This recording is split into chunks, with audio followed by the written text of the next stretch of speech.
लोमड़ी और मुर्गा।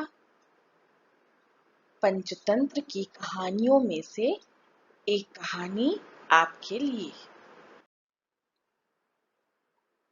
एक छोटे से गांव में एक मुर्गा रहता था। मुर्गा बहुत ही समझदार और चालाक था।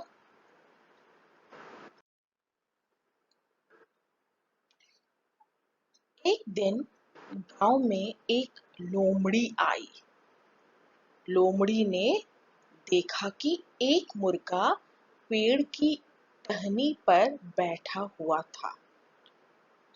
मुर्गे को देखकर लोमड़ी ने विचार किया कि वह मुर्गे को खा जाएगी, लेकिन उसके लिए उसे मुर्गे को नीचे बुलाना पड़ेगा।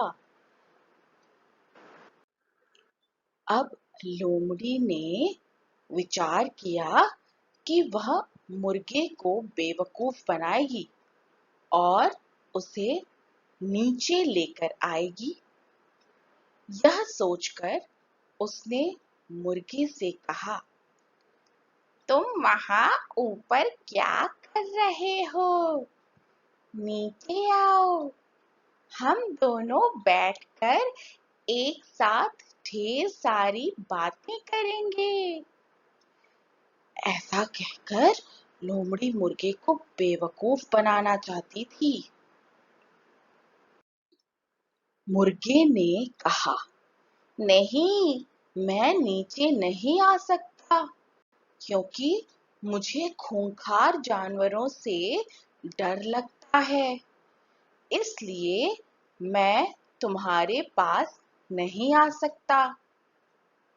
मुझे इस बात का डर है कि तुम मुझे खा जाओगे।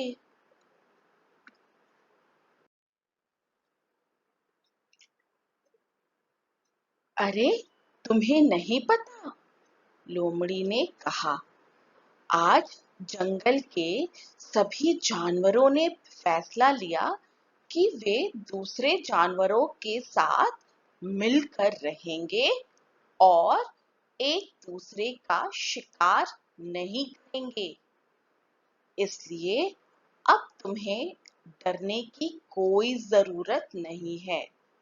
मैं तुम्हें नहीं खाऊंगी।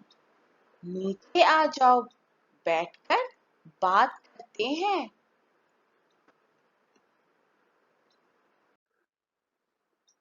मुर्गा समझ गया था कि लोमड़ी उसे बेवकूफ बना रही है। उसने अपना दिमाग लगाया और लोमड़ी से कहा, अरे वाह, यह तो अच्छी बात है। हम सब मिलकर एक साथ रह सकते हैं। ऐसा कहने के बाद मुर्गा अपनी गर्दन को ऊपर करके दूर देखने लगा। मुर्गे को ऐसा करते देख लोमड़ी सोच में पड़ गई। उसने मुर्गे से पूछा, अरे भाई, ये क्या कर रहे हो?